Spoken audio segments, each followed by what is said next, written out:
donc Laurent Malassi, je suis responsable engineering électronique chez Vitesco Technologies pour la France. Donc je vais vous présenter, comme l'a dit Geoffroy, le projet que Vitesco Technologies porte dans le cadre du programme d'électronique de puissance de la PFA, qui lui-même s'inscrit dans le plan de relance automobile du gouvernement français. À la fin de la présentation, si besoin, je ferai appel à des collègues pour répondre à la phase questions-réponses. Donc déjà l'agenda que je vous propose, donc une petite introduction de Vitesco Technologies France, que peut-être tout le monde ne connaît pas et ne situe pas. Nos motivations pour le projet collaboratif, quelle est la cible marché que l'on vise, une présentation succincte du projet, une revue un petit peu plus détaillée des différents lots et pour lesquels donc on fait appel à partenaires, une revue très brève du budget, des aspects budget, également des aspects planning. Un point important quand même, ce sont les prochains jalons. Et ensuite, on passera à la phase questions-réponses pour laquelle j'ai quand même prévu de réserver du temps conséquent. Alors, le groupe Continental, vous connaissez, tout au moins de nom. Il est composé de 5 divisions. Donc, sur la partie droite, vous avez tout ce qui est la partie pneu, enfin la partie caoutchouc. J'en parlerai pas plus. La partie automotive, donc qui est tout ce qui est système automobile. Donc avec 3 divisions, donc Vehicle Networking and Information, Autonomous Mobility and Safety, et puis Vitesco Technologies qui représente en fait la branche powertrain du groupe Continental et qui en fait est actuellement en carve-out et on prépare un spin-off, ceci pour en fait accompagner la transformation de l'entreprise vers l'électrification. Donc il y a vraiment un changement qui se fait au sein même de l'entreprise vers tout ce qui est véhicules hybrides, électriques et fuel cell. En France, en fait, on existe depuis 1979, historiquement, donc sur Toulouse. Donc on a changé de nom à plusieurs reprises, mais on est toujours là. On représente aujourd'hui en France de l'ordre de 2000 employés et on est, en termes de taille, le second centre R&D de la société Vitesco Technologies. On adresse tous les types de véhicules, hein, du poids lourd jusqu'aux 2 roues en passant par divers, mais bon, c'est clair que le centre de notre activité, c'est bien les véhicules particuliers. Nos usines sont benchmark. À 2 reprises, on a eu les récompenses de l'usine nouvelle, donc l'usine de Foix en 2014 et celle de Boussins en 2018. Elles produisent de l'ordre de 40 millions de pièces par an, donc de nos différentes usines, donc Folquemont, Boussins et Foix, avec une qualité de tout premier ordre, hein, puisqu'on est inférieur à 5 ppm. Et au niveau de l'inventivité, on n'est pas en reste, puisque 600 brevets ont été générés en France sur les 1400 du portefeuille que comporte l'entreprise. Et on a une réputation en particulier à Toulouse d'avoir été capable de défricher un certain nombre de nouveaux produits, et notamment avec nos constructeurs nationaux, donc Renault et PSA, nous avons été à l'origine de plusieurs projets novateurs au sein d'Automobile, donc des premières mondiales qui ont été faites à Toulouse en coopération avec ces constructeurs. Le projet CHPA en lui-même, donc chargeur, haute performance, abordable. Et les mots haute performance et abordable ne doivent pas être dissociés, on le verra par la suite. En tout premier, quelle est la situation du marché des chargeurs et de la concurrence notamment, et quelle est notre motivation pour ce projet collaboratif? La concurrence est extrêmement sévère dans le monde des chargeurs embarqués. Nous avons répertorié de l'ordre de 15 concurrents majeurs, certains équipementiers automobiles, ça on a l'habitude, mais ce qui est plus nouveau, c'est d'avoir des concurrents qui viennent d'autres secteurs, soit du grand public, soit de l'électronique industrielle. Et là, je parle d'acteurs qui ne sont pas des petites sociétés, hein, je parle de sociétés qui représentent 40 millions à 40 milliards de chiffre d'affaires. Alors bien sûr, tous produits confondus, hein, pas uniquement des chargeurs, mais voilà, ce sont des acteurs majeurs, des acteurs industriels majeurs. Et si on fait un zoom sur la Chine, on peut dénombrer déjà 4 concurrents qui sont vraiment d'un niveau international, donc 4 concurrents majeurs, dont la plupart sont des startups qui sont nées il y a moins de 15 ans. Dont ils sont également réputés, avec une base client, bien sûr, de clients chinois, mais également, certains d'entre eux fournissent donc des constructeurs européens et y compris même français. Donc en résumé, si on parle de chargeurs avec des technologies actuelles, pourquoi faire de la R&D et de la production en France? Aucune justification. En R&D, les schémas, les topologies, tout ça c'est bien connu. Il y a toujours bien sûr des améliorations à faire, mais on peut dire que les pays best cost aujourd'hui sont capables de faire de la R&D sur de tels produits. Et en ce qui concerne la production, l'électronique de puissance aujourd'hui, ça reste volumineux, ça reste complexe à produire avec beaucoup de main-d'œuvre. Donc une nouvelle fois, dans cette compétition, on n'a aucune chance en France d'être en concurrence avec des Chinois ou même des pays d'Europe de l'Est. L'innovation apportée par les composants wide bandgap, donc le carbure de silicium ou le nitrure de gallium, c'est clairement pour Vitesco Technologies France une carte R&D que l'on peut jouer. Et par le biais d'une rupture technologique avec des partenaires, on pense constituer, on est certain de constituer une équipe gagnante pour la R&D et la production en France. Quel est le marché que l'on vise? Pour le marché électrique et hybride est extrêmement complexe, il évolue énormément, il y a beaucoup de solutions techniques qui aujourd'hui sont en concurrence. Il est difficile de faire des projections. Malgré tout, ce que l'on voit, c'est qu'il y a une forte demande pour avoir des chargeurs embarqués, et notamment la cible commerciale que l'on vise, ce sont des véhicules électriques à batterie, donc des segments A et B, donc plutôt des petits véhicules qui ne vont pas nécessiter, qui ne vont pas avoir des capacités de batterie extrêmement importantes et donc nécessiter absolument des chargeurs d'une forte puissance. On vise les véhicules hybrides rechargeables avec des chaînes de traction qui soient de 400 volts maximum. Et ceci représente, d'après les estimations actuelles du marché, environ 5 millions d'unités par an pour le marché européen à l'horizon 2030. Ce qui conduit aux caractéristiques techniques principales de notre produit, une tension limitée à 400 volts, et c'est important, ça c'est pour le choix aussi des composants wide bandgap que l'on va utiliser, notamment le nitrure de gallium. Une cible de 7 kW, ça c'est important parce qu'on le veut refroidi par air, notre chargeur. Donc même si on améliore le rendement, il va y avoir des calories quand même à dissiper. Donc on a une limitation quand même en puissance. Du monophasé, le bidirectionnel est bien sûr envisageable. Ça va surtout dépendre de la demande du marché. Ensuite, les deux points importants, on le veut refroidi par air parce qu'il y a des gains système significatifs à faire chez le constructeur automobile, par l'économie de la boucle, donc de refroidissement vers le chargeur, et également compact, parce que ça facilite aussi son intégration dans le véhicule automobile. Donc les objectifs techniques généraux de notre projet sont les suivants. Vous l'avez compris, le premier objectif, c'est d'être capable de concevoir un produit que l'on sera capable de produire de façon compétitive dans une usine en France. Donc on cible bien sûr notre usine de Foix, et ceci grâce à des technologies d'assemblage innovantes et automatisées. Ensuite, c'est également le deuxième point, pour qu'il ait des débouchés marché importants, on veut que ce soit un produit qui permette à un constructeur donc d'optimiser les coûts d'intégration du chargeur dans le véhicule hybride, PHEV ou électrique, grâce à sa taille compacte et son refroidissement par air. Alors, quelle est l'approche que l'on va suivre? Le premier élément, bien sûr, la première rupture technologique, elle est apportée par les composants SiC et GaN, qui permettent de fonctionner à haute tension, qui permettent de fonctionner à haute température et surtout de fonctionner à plus haute fréquence.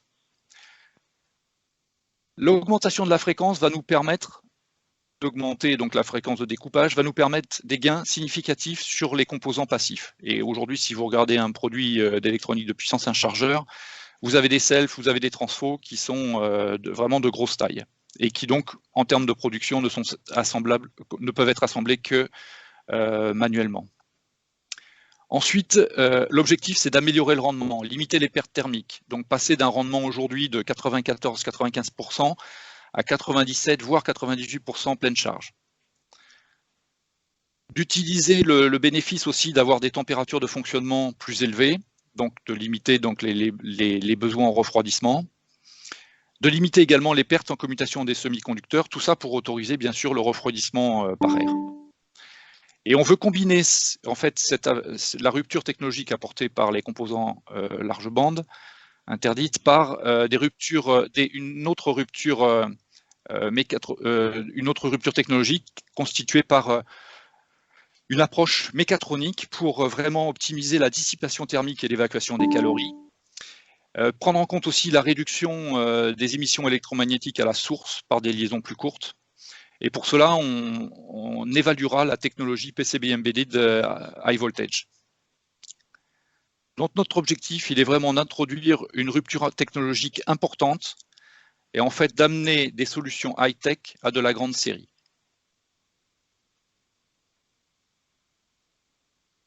Alors, j'ai perdu la main. Ah, voilà. Donc les défis et les actions pour les lever. Les gains attendus par la rupture technologique et les contraintes apportées. Donc on veut un rendement plus élevé, on veut refroidissement par air, on veut un fort degré d'automatisation et un volume, une taille du produit final à la baisse. Ça nous posera des problèmes CEM et thermiques. Il faudra résoudre les contraintes de fiabilité extrêmement importantes. La fiabilité est un élément clé en automobile et spécialement pour des produits comme des chargeurs qui sont amenés à avoir des durées de fonctionnement importantes. La conception pour le manufacturing est aussi une contrainte importante puisque, comme on le sait, le coût dans l'automobile reste le juge de paix. Et pour cela, l'approche que nous allons prendre est d'abord une méthode multicritère, un plan de levée des risques, donc qui est constitué sous forme de lot, qu'on verra par la suite. Il y aura un suivi régulier des progrès de ces levées de risques, avec des jalons intermédiaires qui permettront la poursuite ou l'abandon des solutions en fonction de leur degré de maturité pour garantir l'objectif final. Car l'objectif final, il est bien d'amener ce produit en production. Donc le projet, nous l'avons découpé en plusieurs lots. Une première série de lots, c'est ce que j'appellerais les lots de rupture technologique. Le premier lot, qualification des technologies GaN et SiC. Aujourd'hui, ces technologies, la technologie SiC est bien connue, elle existe depuis plusieurs années, le GaN l'est moins, mais l'une comme l'autre aujourd'hui n'ont pas de référentiel de qualification du même niveau que ce que l'on peut avoir pour les techno silicium d'aujourd'hui. Et l'objectif, c'est de combler ce gap. Et pour cela, les livrables de ce lot sont des résultats de qualification, des caractérisations des limites de fonctionnement, l'analyse des modes de défaillance, et tout ceci pour aboutir à un nouveau standard AECQ qui soit adapté aux composants wide bandgap. Les contributeurs, le travail se fait au sein de la plateforme de l'IRT Saint-Exupéry. Nous, Vitesco Technologies, nous sommes déjà partenaires de cette plateforme.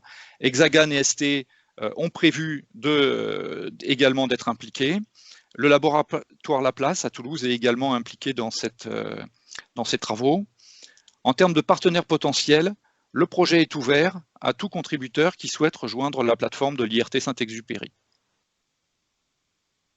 Le lot numéro 2 consiste à utiliser au mieux les nouveaux composants en termes de circuits de commande, de limites d'utilisation, de topologie. Vraiment, c'est de revoir la conception de A à Z. On n'est pas sur une évolution d'un step par rapport à la technologie CMOS. On remet en cause énormément de choix que l'on avait fait dans le passé, grâce aux nouvelles performances apportées par ces composants, mais aussi aux limites que l'on pourra découvrir dans le lot 1. Donc les livrables de ce lot sont les choix de topologie, des modèles de composants pour leur permettre la simulation, donc des résultats de simulation, des schémas d'application, du prototypage et des tests de différentes solutions, des caractérisations, et au final, le choix d'une solution optimale, ainsi que les définitions des lois de contrôle logiciel pour piloter ces composants. Les contributeurs déjà identifiés et engagés sont Hexagan, ST, le laboratoire Laplace. Il y a la place pour des partenaires potentiels, des fournisseurs de composants passifs notamment, magnétiques et condensateurs, qui vont devoir faire face à de nouvelles limites aussi, avec l'augmentation en fréquence et la densité de puissance aussi qu'il va falloir gérer. Des bureaux d'études électroniques également qui auraient une expérience ou une compétence en composants wide bandgap. Le lot numéro 3 concerne tout ce qui va être substrat, la technologie des circuits imprimés, l'intégration et le refroidissement des composants de puissance. En fait, c'est un work package qui est extrêmement important et très lié aux limites des composants wide bandgap eux-mêmes.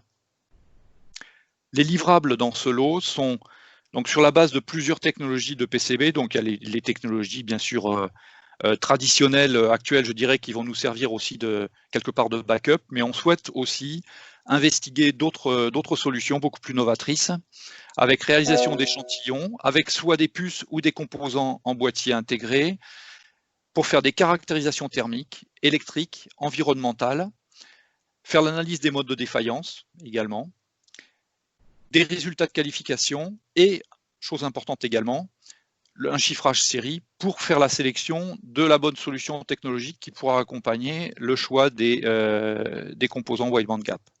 Donc les contributeurs, certains se sont déjà donc engagés à nos côtés, donc le consortium Meredith, avec en particulier les industriels Elvia et Simulec, mais également Hexagan, ST.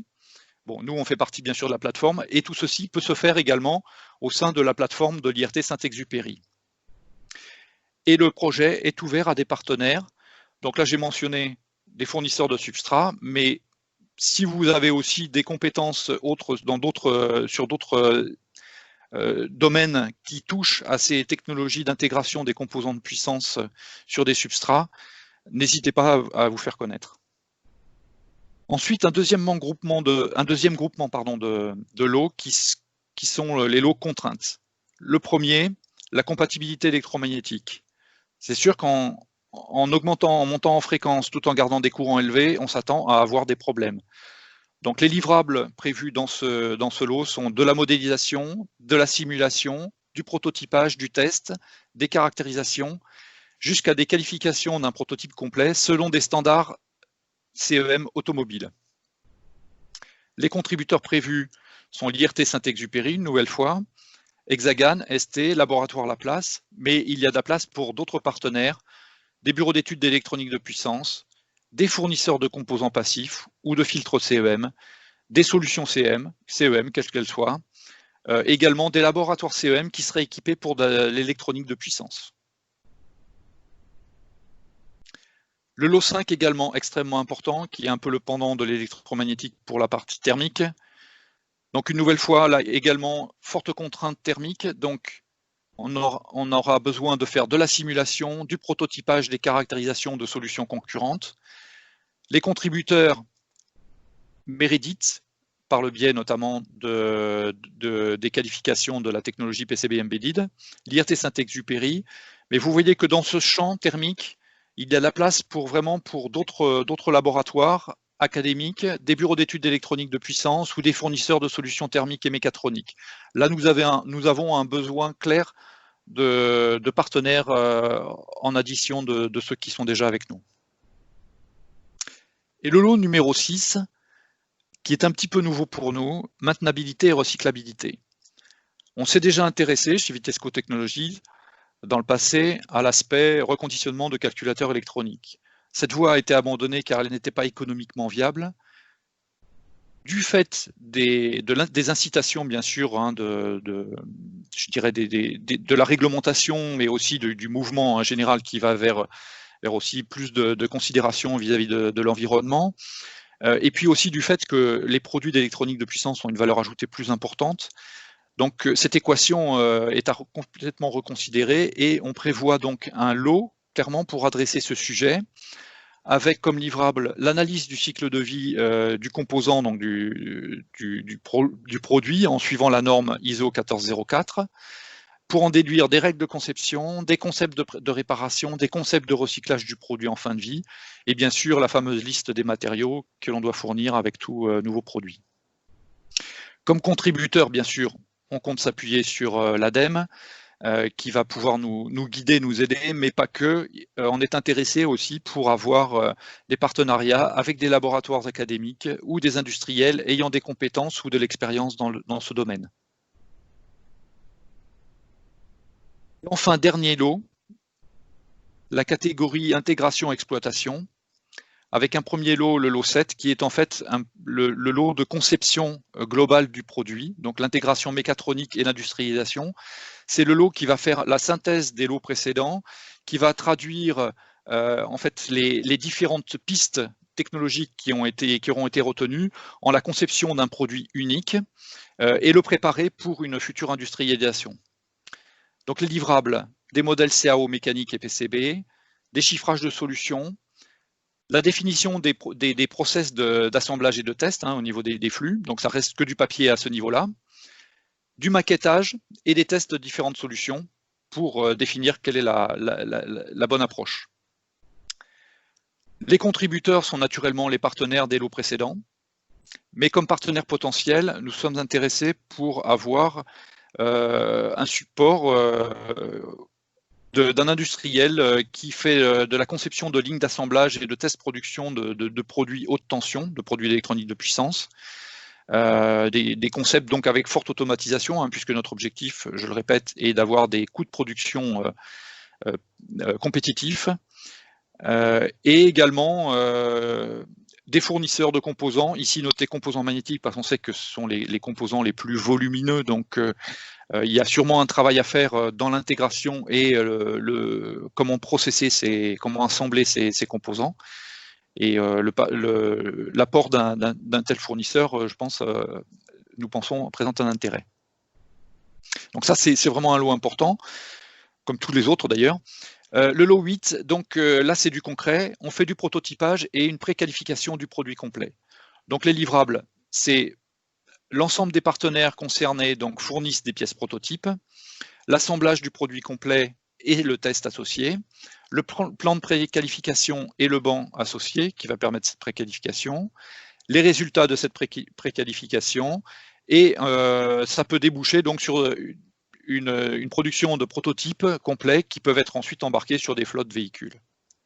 Donc les contributeurs déjà identifiés sont les partenaires qui auront été retenus pour la fourniture des composants de la phase prototype, donc partenaires des lots 1 à 6, et en partenaires potentiels, des laboratoires ou des industriels qui disposent de moyens de qualification électronique de puissance haute tension. Dernier lot, qui nous a été inspiré par des échanges que nous avons pu avoir avec des fournisseurs d'infrastructures de charge ou de bornes de charge qui sont intéressés pour pouvoir intégrer dans leur borne des solutions embarquées par la performance apportée par le monde de l'automobile en termes de coût, de qualité, de fiabilité. Donc c'est un lot qui est très ouvert. Le livrable, au final, il est à la charge, bien sûr, du fournisseur de ces bornes ou des infrastructures. L'idée, c'est donc l'intégration de modules du projet CHPA au sein de ces bornes. Donc, on n'a pas aujourd'hui de contributeurs identifiés. Nous sommes ouverts pour discuter avec des partenaires potentiels qui souhaiteraient suivre ce schéma-là. Nous ne nous positionnons pas de façon très claire comme fournisseurs de bornes de charge. C'est uniquement pour établir un partenariat. Là. Voilà, donc en synthèse, vous retrouvez ici l'ensemble des lots. Vous avez les lots avec les briques technologiques, donc les 3 lots de rupture technologique, les lots plus orientés contraintes, qui vont bien sûr être travaillés en parallèle. Également l'intégration complète qui va pas démarrer bien sûr une fois les lots précédents terminés, qui va être développer en parallèle et se nourrir des résultats qui sortent des lots de 1 à 6. Le tout pour aboutir donc à un produit physique et des premiers tests de qualification. Et ça, c'est le cœur du projet, donc de notre projet CHPA. Et ensuite, il y a 2 lots, donc un lot dont j'ai déjà parlé, donc, qui est la réutilisation potentielle de briques technologiques dans des bornes de charge, et un autre lot dont je n'ai pas parlé, qui est l'intégration et le test dans des véhicules du produit CHPA, parce que ça, c'est une activité qu'on a souhaité sortir du projet pour la gérer uniquement de notre côté avec nos clients potentiels. Nos clients, donc constructeurs automobiles. Voilà, Donc ça, c'est la synthèse des différentes activités et des lots dans lesquels, bien sûr, vous pouvez postuler. En termes de budget, on a fait une première estimation, donc de façon très rapide, hein, parce que le planning c'est vraiment enchaîné très rapidement. En moins d'un mois, on est passé de rien du tout à quand même aujourd'hui avoir quelque chose quand même, comme vous avez pu le voir, quand même qui commence à être construit. Ce budget est à revoir, donc 14 millions d'euros. Il est à revoir en prenant en compte le fait que le périmètre final a évolué. Par exemple, donc je cite l'équipement de la flotte de véhicules est maintenant hors périmètre. Donc on va devoir revoir cette estimation, bien sûr. Elle couvrait initialement donc les frais de R&D, des investissements de R&D spécifiques, des outillages prototypes, le coût des prototypes eux-mêmes. Mais ce travail d'estimation, enfin d'évaluation budgétaire, on va même plus parler d'estimation, mais vraiment de calcul budgétaire, doit être redéfini de façon précise avec les partenaires en fonction de leur implication, de leur droit bien sûr aux aides publiques, de leur rôle dans le consortium, dans l'organisation. Donc c'est un travail qu'on va devoir faire ensemble dans les mois qui viennent. Je vais y revenir au niveau du planning. Par contre, le budget du projet ne couvre pas les investissements industriels nécessaires à la mise en place des lignes d'outillage de fabrication de grande série. On est dans un schéma où on arrive à la fin de notre projet, tout est prêt pour lancer. Après, c'est-à-dire que l'étude théorique est terminée, on a des prototypes, on est prêt à lancer une phase industrielle de notre côté. Dans notre idée, les partenaires également. Et derrière s'engagera la phase plus industrielle de façon séparée. Alors, je ne l'ai pas mis, mais là on parle, l'idée hein, c'est d'être en production série à l'horizon 2025. En termes de planning, donc, le démarrage du projet est prévu septembre-octobre 2020 avec une durée estimée à 30 mois. Une nouvelle fois, c'est une estimation hein, qui a été faite un peu dans l'urgence, qui est à construire de façon beaucoup plus précise avec les partenaires. Mais ce qui est important, c'est qu'on est dans la phase préparatoire aujourd'hui, je dirais qui démarre, bon, qui a démarré de notre côté il y a déjà un peu plus d'un mois, mais qui démarre pour nous tous à compter d'aujourd'hui, de cette session, avec une échéance qui est imposée dans le cadre des projets de relance. On doit finaliser notre dossier fin août 2020. Alors ça va être compliqué avec la période des congés, on en est conscient. On va faire tous, je pense, de notre mieux, parce que le challenge en vaut vraiment la chandelle. Ce que nous souhaitons, c'est d'avoir les candidatures des laboratoires, des écoles, des industriels intéressés pour être partenaires du projet avant le 17 juillet 2020, donc avant la fin de la semaine prochaine, pour nous permettre de revenir vers vous, d'analyser vos candidatures et les discussions d'ici fin juillet 2020. Et ensuite de procéder ensemble à la finalisation, donc la définition des livrables par partenaire, le budget par partenaire et le planning détaillé avec chacun des partenaires, d'ici fin août. Donc on a beaucoup de travail dans une courte échéance devant nous.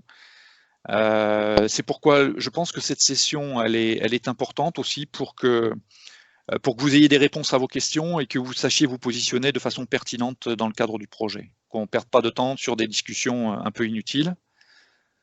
Donc en conclusion, je dirais, nous avons un projet ambitieux, on en est conscient, mais il est important parce que c'est la seule, pour moi, c'est ma conviction profonde, c'est la seule façon d'arriver à localiser de façon certaine et pérenne la R&D, mais encore plus la fabrication d'électronique de puissance en France. Voilà, je vous remercie pour votre attention. Donc j'ai terminé avec la présentation. Je vous mets donc à l'écran le résumé que vous avez dû pouvoir trouver sur les différents sites des pôles et puis de la PFA, donc qui résume les grandes lignes de notre projet, avec mon adresse mail, donc laurent.malassi@continental-corporation.com. Donc rassurez-vous, c'est pas moi qui vais traiter toutes les demandes que vous allez m'envoyer.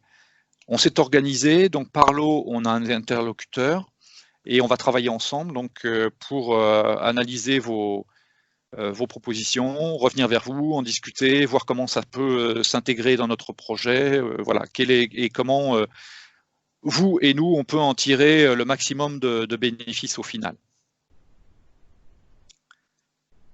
Voilà, j'en ai terminé et je suis à l'écoute des questions. Merci Laurent. Alors il y a déjà quelques questions qui ont été posées pendant ton intervention, donc certaines qui ont déjà été répondues, hein.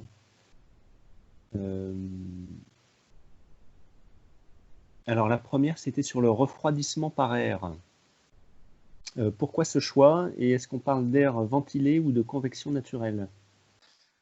Alors, le choix refroidissement par air, comme je l'ai dit, hein, il y a un gain système significatif chez le constructeur automobile, de le sortir de la boucle de refroidissement. Et ensuite, convection naturelle ou convection forcée, là, on se laisse la porte ouverte. On a aujourd'hui déjà des premiers prototypes hein, de chargeurs avec du GaN et donc pas la même puissance, pas aussi ambitieux et pas aussi compact que notre objectif d'aujourd'hui, qui sont refroidis par convection forcée. Donc ça fera partie de l'étude de voir si on peut passer en refroidissement à air forcé ou convection naturelle. Ça dépendra aussi, bien sûr, des choix d'implantation du constructeur, hein, en espace confiné ou en espace. Mais ceci dit, bon, le chargeur, généralement, le véhicule est statique, donc il n'y a pas de circulation d'air. Donc ça dépendra aussi s'il y a des drains thermiques. Donc tout ça, ça fera partie de l'étude aussi thermique que l'on sera amené à avoir. Ensuite, une question sur la haute tension. Est-ce que c'est bien à partir de 200 volts, ce que semble avoir confirmé Michel Haussel? Oui, si Michel l'a dit, alors c'est vrai. Concernant les lots 3 et lot 8, l'un de vos objectifs majeurs est l'utilisation des technologies d'assemblage innovantes et automatisées pour l'intégration des composantes d'électronique de puissance sur les substrats. Bon, c'est une proposition de partenariat, donc du coup, la personne vous contactera par mail. Très bien.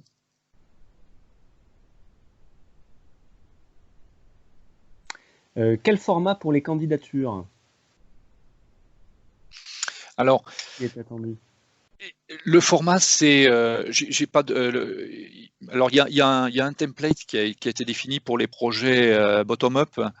Je pense que ce qui est important, c'est par rapport à ce descriptif, hein, celui que vous avez sous les yeux, là, vous pouvez le retrouver sur les différentes plateformes, donc sur les différents pôles de compétitivité ou sur la PFA directement. Ce qui est important, c'est que vous indiquiez dans quel cadre déjà vous vous positionnez,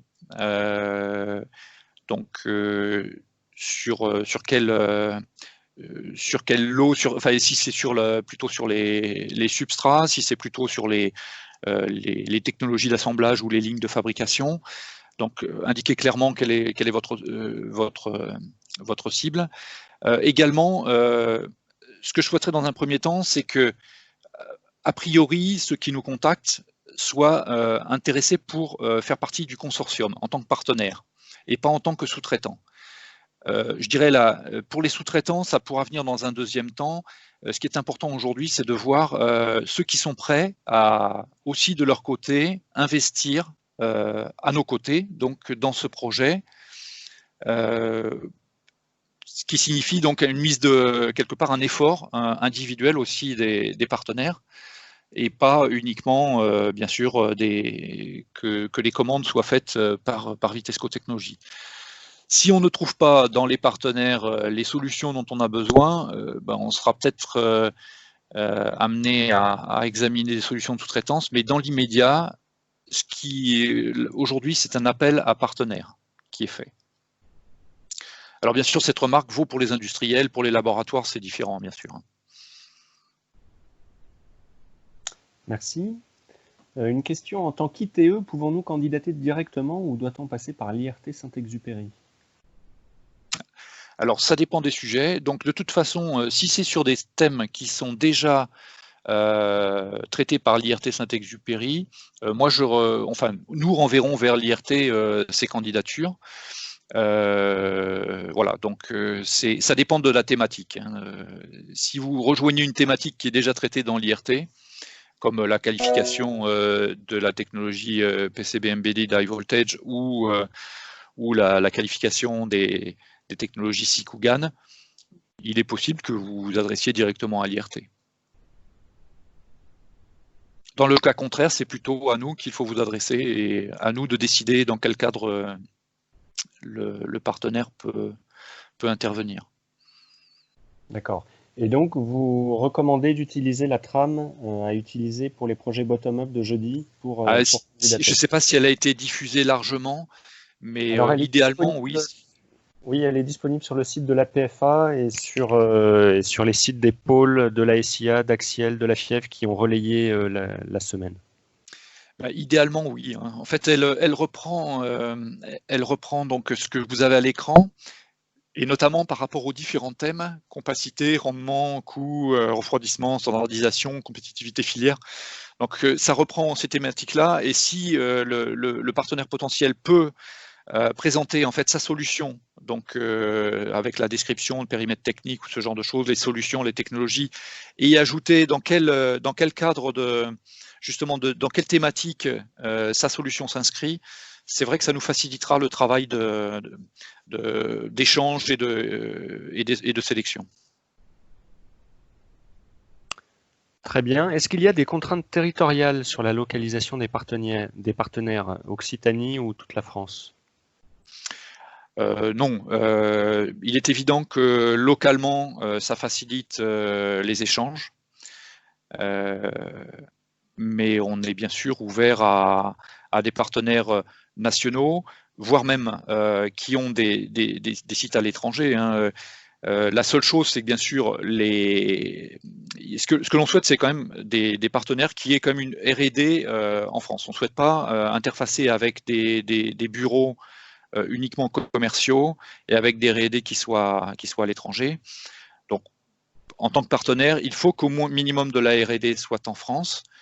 Par contre, il n'est pas exclusif que toute cette R&D soit en France. Simplement, seule la partie française sera éligible, bien sûr, aux aides du gouvernement français.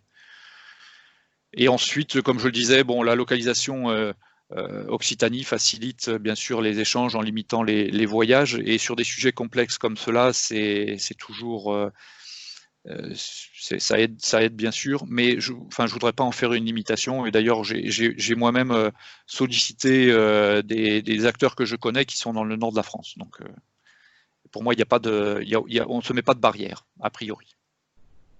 D'accord, et donc ça répond du coup également à la question de bourse électronique qui posait la question de savoir si des bureaux d'études pouvaient être basés hors de France. Oui, mais avec quand même, je le répète, une partie de bureaux d'études en France significative. On ne veut pas adresser avec des agences commerciales qui ensuite font boîte à lettres et des échanges avec. Voilà, on veut vraiment qu'il y ait une force R&D en France. C'est très clair, merci. Ensuite, une approche module GaN intégrant les capacités de découplage et driver pourrait-elle être envisagée? Bien sûr. Alors surtout là, on est vraiment en phase de rupture technologique, donc on va analyser bien sûr toutes les propositions. Après, on va regarder aussi quel est le degré de maturité. On a comme objectif de mettre un produit en série à l'horizon 2025, donc il y a peut-être des choses qu'on mettra un peu de côté en évaluant que la maturité n'est pas suffisante aujourd'hui pour assurer cet objectif. C'est peut-être quelque chose qu'on pourra se laisser un peu plus de temps pour le voir. Alors, je ne parle pas de cette technologie-là en particulier, que je ne sais pas évaluer, mais ce que je veux dire, c'est qu'il ne faut surtout pas se limiter sur des solutions technologiques. Là, au contraire, on est vraiment dans un challenge qui est extrêmement important. Bien sûr, pour des raisons de confidentialité, je ne peux pas vous donner des objectifs économiques que l'on a, mais sachez quand même que ce domaine est extrêmement concurrentiel et que si je vous donnais le prix, aujourd'hui, les prix auxquels on doit faire des offres pour ce type de produit, vous seriez vraiment extrêmement surpris. Donc, ça veut dire qu'il va falloir qu'on trouve vraiment les bonnes solutions pour être capable de fabriquer ce produit en France. Et pour moi, ça ne peut passer que par des ruptures technologiques intelligentes, c'est-à-dire pas faire de la technologie pour de la technologie, mais faire de la technologie qui va nous permettre de fabriquer en grande série avec un fort degré d'automatisation, avec des solutions technologiques fiables. Donc, en fait, tout ce que l'automobile attend habituellement. Merci. On nous demande si vous fournirez un récapitulatif des lots, ce qui permettrait aux gens de pouvoir se positionner plus facilement. Oui. Parfait. Donc là par contre, Geoffroy, je ne sais pas sous quelle forme on peut après justement donner un résumé de la présentation, peut-être pour justement que je ne sais pas si ça peut être diffusé après aux participants au webinaire ou... Oui, bien sûr. Donc ça peut être soit mis en ligne sur la page internet des pôles, soit on peut le diffuser directement par mail, ce qui évite d'avoir une trop large diffusion. On pourra en discuter à l'issue. Voilà, très bien. Merci.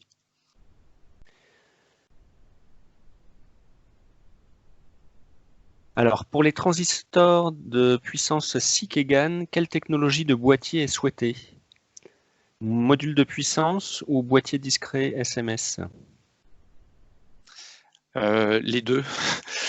En fait, ça fait partie typiquement justement des solutions qu'on veut évaluer. Alors sur les boîtiers, alors de préférence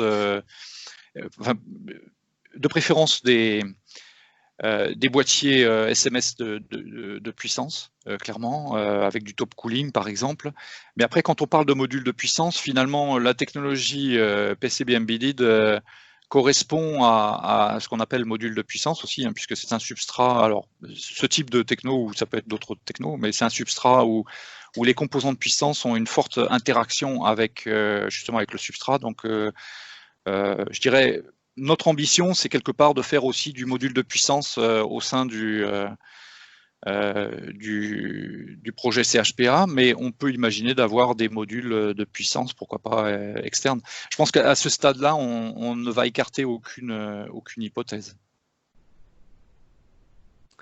Très bien. Quels sont les bénéfices à attendre pour un partenaire au niveau financier et côté protection intellectuelle, compte tenu des prévisions de vente? Alors déjà, aujourd'hui, le projet ne couvre que la partie R&D, donc pas la partie investissement industriel. Ensuite, sur la protection intellectuelle, je dirais que ça va être dans le cadre des projets de ce type. Donc, moi, j'ai compris que le cadre de propriété intellectuelle était relativement bien défini pour ce type de projet. Donc, ça sera les conditions habituelles qui vont s'appliquer. Et ensuite, pour ce qui est des risques économiques, je dirais que c'est à chaque industriel. Nous, on prend des risques aussi. Tout le monde va prendre des risques, effectivement. L'idée, c'est quand même que chaque partenaire, derrière, retire quelque chose de ce projet avancé. Donc, certains qui auront la taille critique, qui auront atteint les objectifs économiques attendus, pourront prétendre à être les fournisseurs industriels de ce produit. D'autres en tireront des bénéfices pour d'autres secteurs, peut-être l'aéronautique ou le ferroviaire, ou des secteurs où peut-être la concurrence est moins sévère, la concurrence économique, j'entends, et où par contre le projet leur aura permis de développer des technologies. Donc c'est à chacun d'imaginer, chaque partenaire d'imaginer quels peuvent être les bénéfices attendus, sachant que nous, bien sûr, notre intérêt, c'est que le projet aille à son terme et soit compétitif pour aller en production avec des volumes importants. C'est notre intérêt. Maintenant, on ne peut pas appliquer de garantie, on n'a pas de garantie à offrir aux partenaires dans ce sens-là. Je ne sais pas si j'ai bien répondu, mais... Si, complètement. Enfin, c'est ce que nous, on observe de toute façon dans tous les projets qu'on accompagne. Hein. On demande à ce que, dans le cadre d'un projet collaboratif, chaque partenaire ait sa stratégie propre de valorisation des résultats à l'issue du projet. Très bien, et merci. Donc, il y a un accord de consortium sur lequel les partenaires doivent se mettre d'accord au démarrage du projet. qui va définir le partage de la propriété intellectuelle. Et cet accord de consortium doit être en accord avec la stratégie qui aura été définie par chacun des acteurs. Très bien, merci.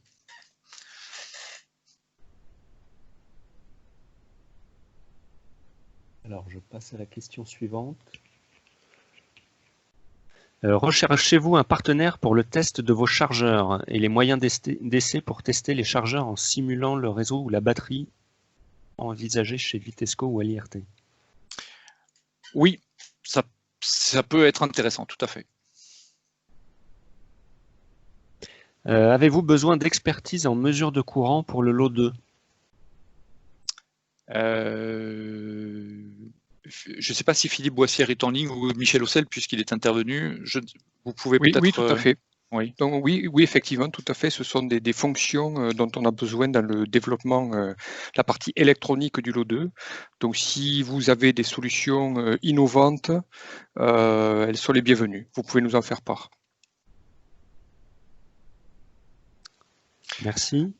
Je dirais, pour ajouter un complément, en fait, vous comprenez que l'intérêt pour nous aussi d'associer des partenaires ou d'ouvrir vraiment finalement à beaucoup de candidats potentiels ce projet, c'est justement pour apporter des idées nouvelles. Parce que si on doit partir que sur des idées que l'on a nous en interne, à la limite on a besoin de personne, on le fait tout seul. L'idée, c'est quand même d'apporter justement des idées novatrices, des solutions qui peuvent exister ailleurs.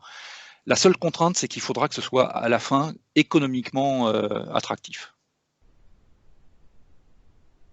Plus la fiabilité et tout le reste.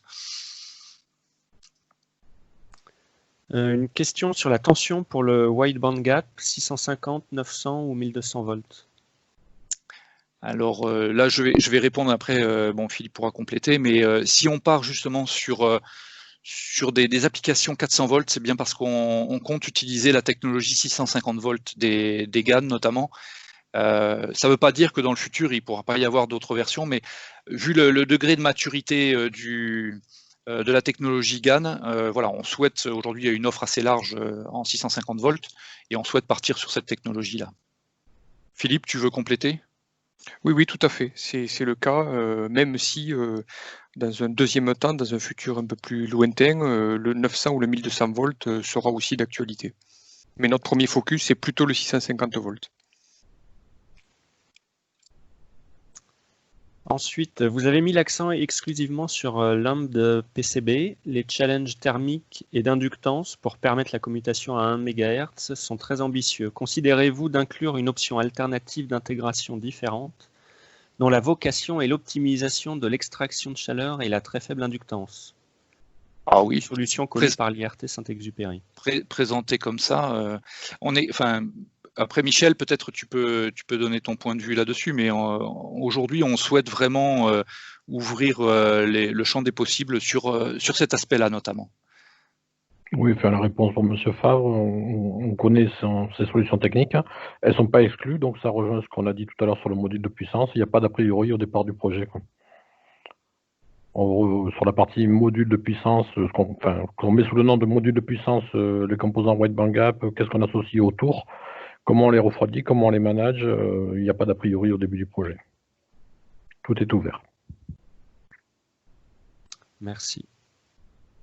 Quand envisagez-vous de décider sur le choix de l'architecture de l'OBC et également le choix entre de l'unidirectionnel ou bidirectionnel?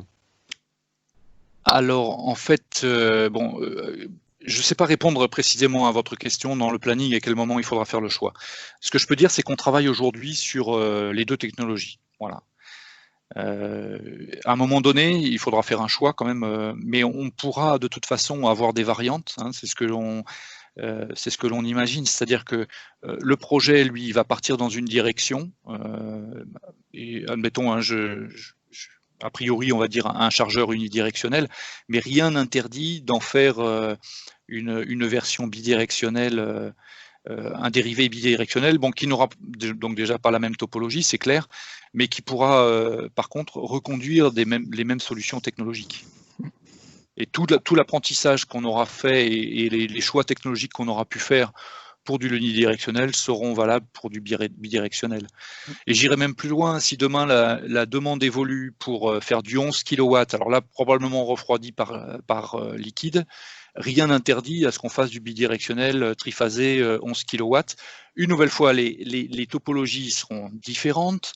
Le produit sera différent puisqu'il sera refroidi cette fois-ci probablement par liquide, à moins qu'on sache atteindre des rendements exceptionnels. Mais on n'est pas encore là, je pense. Voilà, mais donc ça va être une brique technologique qu'on va développer, et après on peut imaginer que cette brique elle va faire des petits dans d'autres produits. Et en complément peut-être, Laurent, comme nous visons un refroidissement par air, le rendement des topologies doit être élevé, et donc ça va aussi guider le choix des topologies électroniques que nous allons mettre en œuvre. Et entre autres, je vois monsieur David Jouve qui parle de MOS ou de diode. Typiquement, ce choix de composants sera lié au rendement que nous souhaitons viser. Voilà, donc les choix des topologies ne sont pas spécialement faits aujourd'hui, ils seront faits dans les premiers mois du lancement du projet. Très bien. Quelle est à ce jour la fréquence optimum envisagée pour la technologie wide bandgap? Alors je peux peut-être répondre, Laurent. Donc oui, déjà, voilà, il n'y a pas une réponse universelle, on va dire. Donc le wide bandgap permet effectivement de monter significativement en fréquence. Après, ça dépend un petit peu des étages ou des topologies que l'on choisit. Mais je dirais la plage basse serait 200 kHz et la plage haute le MHz, environ, pour donner un petit peu une plage de fonctionnement. Ça laisse de la marge. Après, moi, ce que j'ai compris, je ne suis pas du tout un spécialiste, mais quand on gagne d'un côté, on perd de l'autre. Donc, on monte en fréquence, mais du coup, on va avoir des pertes en commutation, donc qui veut dire donc de la dissipation thermique. Donc, il y a un compromis à trouver, et c'est justement là, je pense, qu'est la complexité aussi de l'introduction de ces nouvelles technologies, parce que on doit apprendre en même temps que l'on fait. Tout le cycle de la maîtrise que l'on a aujourd'hui du silicium. Ça fait 40 ans qu'on fait du silicium maintenant, du CMOS, de la technologie CMOS. Bien tout ça, il faut redémarrer à zéro, et dans un laps de temps très court, il faut avoir la même courbe d'apprentissage en quelques années. Il faut arriver au même niveau de maturité que l'on a dans la maîtrise de la commande des circuits à base de transistors silicium.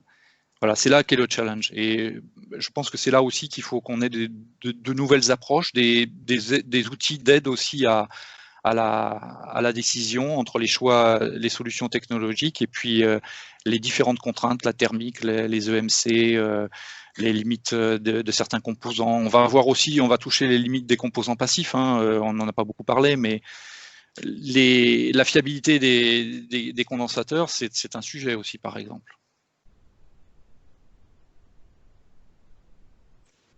Alors une question pour le lot 7 maintenant. Vous évoquiez de vous allier avec un partenaire industriel pour l'industrialisation et l'automatisation. Est-ce que ce sera un seul partenaire ou un collège de partenaires pour favoriser l'émulation et l'innovation?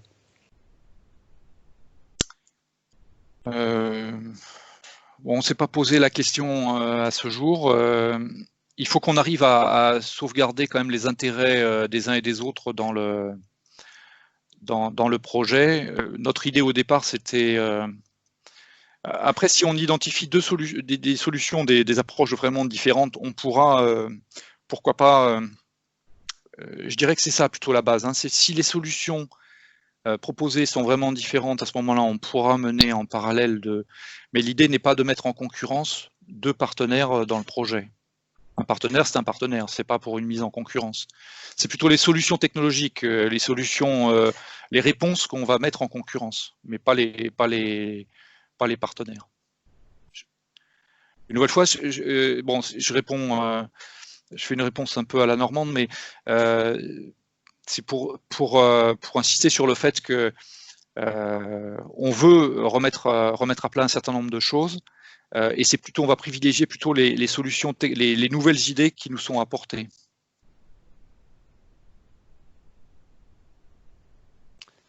D'accord. Et quelle valeur de densité de puissance est visée? Je peux répondre, Laurent, si tu veux. Oui. Donc, il n'y a pas, c'est pas un critère qui est noyé dans le marbre, c'est un critère, je veux dire, secondaire. Le critère principal étant l'aspect abordable d'un point de vue coût de production. Mais bon, c'est un critère qu'on ne peut pas oublier quand même. Donc, ce qu'il faut savoir, c'est qu'à ce jour, sur des produits refroidis à eau, les attentes des fabricants de voitures sont d'avoir des densités de puissance de l'ordre de 2. Donc, ça veut dire que ça, c'est le minimum attendu pour la densité de puissance d'un même chargeur, mais qui sera refroidi par air. L'idée étant que si on est dans le même type de volume, en fait, il peut venir en lieu et place d'un chargeur refroidi par eau. Donc on aura plutôt un critère mini qu'un critère max. Michel, tu pourras peut-être préciser ce que ça veut dire. Oui. 2 kW par litre. Excusez-moi. Et alors une question, je ne sais pas si vous pourrez répondre. Quel est l'objectif de coût du chargeur? Je vais faire répondre. En fait, l'objectif, c'est d'être capable de fabriquer dans une usine, donc en France, dans notre usine de Foix, on va dire, de fabriquer le chargeur en 2025 au prix de la concurrence 2025, faite dans des pays best cost. Ce que l'on estime, c'est que la rupture technologique que l'on est capable de mener en France, nous, Vitesco Technologies, avec le concours de certains partenaires, tous les pays ne sont pas capables de la mener. On a des pays, nous, Vitesco Technologies, on a des sites dans différents pays, et on voit le niveau auquel ils sont arrivés aujourd'hui. Et on voit qu'ils ont un excellent niveau pour tout ce qui est technologie, je dirais, conventionnelle. Ils sont tout à fait comparables, ils font de l'aussi bon travail que ce que l'on peut faire en France. Par contre, on bénéficie, je pense en France, d'un environnement assez favorable à l'innovation. Déjà, c'est un peu dans notre esprit, je dirais dans notre ADN, mais aussi entre les différents laboratoires, les différents industriels, la force aussi quand même qu'a la France dans l'industrie aéronautique, spatiale, ferroviaire, militaire, d'amener ça, mais avec les contraintes de l'automobile, c'est-à-dire des forts volumes de production et des contraintes économiques élevées. C'est l'équation qu'il faut qu'on arrive à résoudre. Et là, je pense que la France a un atout, je dirais pas unique au monde, parce que les Américains ne sont pas mauvais là-dedans non plus, mais voilà, on est capable de prendre plus de risques, hein. Des fois on en prend peut-être un peu trop, par rapport aussi à d'autres pays comme l'Allemagne ou autres qui sont très bons industriellement aussi, et il faut pas se leurrer, hein. On n'est pas les seuls au monde à pouvoir le faire, mais là on a une carte à jouer parce qu'il faut aller vite en plus. Ce sont les premiers qui vont être prêts sur le marché, qui vont gagner. Et c'est pour ça qu'on a voulu saisir la perche tendue par le programme de relance du gouvernement, et puis le programme de la électronique de la PFA, hein, qui a été mené par Rémi Bastien, et ça fait quelques mois maintenant qu'on en discute dans des instances de la SIA, et c'est le bon moment, mais il ne faut pas perdre de temps, parce qu'on a un petit peu d'avance, mais tout le monde va mettre les bouchées doubles. Et je pense une nouvelle fois qu'on a un microcosme favorable en France pour mener à bien ces ruptures technologiques. En tout cas, moi, ce que j'ai vu de mes équipes à Toulouse, hein, qui ont été capables, avec des moyens, je dirais pas limités, mais aujourd'hui, l'essentiel de notre activité reste sur des calculateurs de contrôle moteur thermique.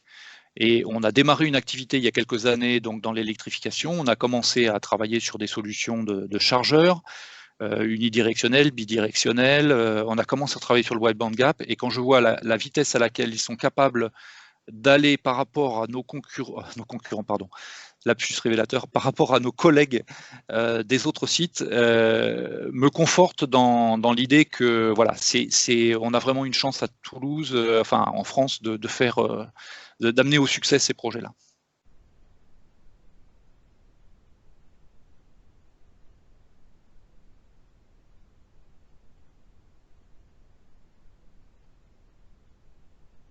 J'ai jeté un froid. Pardon, mon micro était coupé. Une question sur le GaN et le SiC. Est-ce que vous menez les deux solutions de front, ou est-ce que vous faites un choix à un moment donné? Je peux peut-être répondre, Laurent, si tu veux. Oui, vas-y, oui. Donc aujourd'hui, les deux solutions sont potentiellement intéressantes.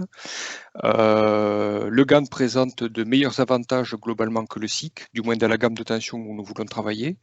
Nous n'avons pas d'a priori au départ, mais on va étudier la technologie des composants dans les différentes topologies que nous envisageons et nous retiendrons la meilleure.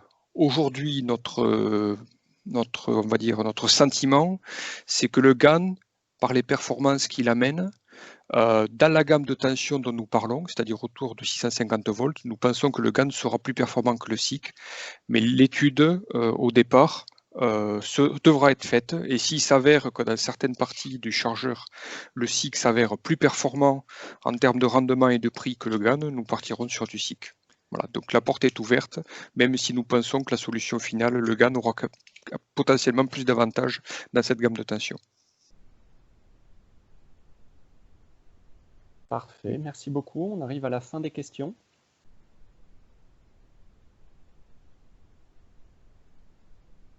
Pas d'autres questions? Non, je pense que l'on va pouvoir conclure. Ok, donc merci à toutes et tous pour votre attention, pour vos questions aussi, qui étaient très pertinentes et très intéressantes. Donc, je vous répète, si vous voulez soit candidater ou même si vous souhaitez aller un peu plus loin dans la discussion, si vous avez des doutes, n'hésitez pas à nous contacter. Donc, point d'entrée laurent.malassi@continental-corporation.com. Et puis, j'espère vous retrouver nombreux justement à nous contacter dans les prochaines semaines. Et merci encore pour votre écoute.